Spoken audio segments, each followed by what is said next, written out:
Deactivating Etsy listings in 2025 involves three main options: pausing, unpublishing, and deleting.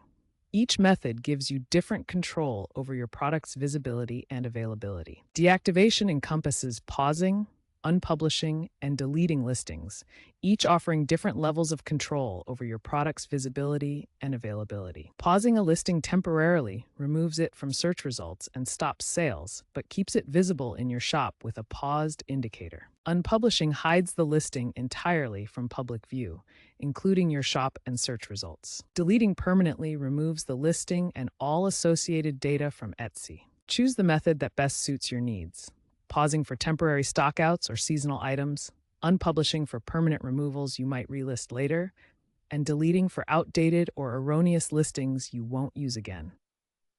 To pause a listing, go to your listings in the Seller Hub, select the item, and click Pause.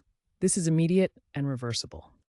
To unpublish, select Unpublish in the Listings tab and confirm. Consider using the Archive option, new in 2025, to save data for easy relisting. Finally, to delete, click Delete in the Listings tab.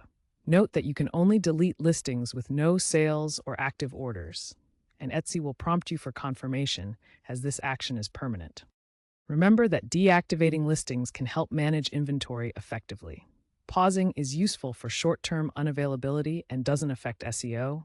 Archiving supports sustainability by avoiding digital waste, and deleting frees up listing space.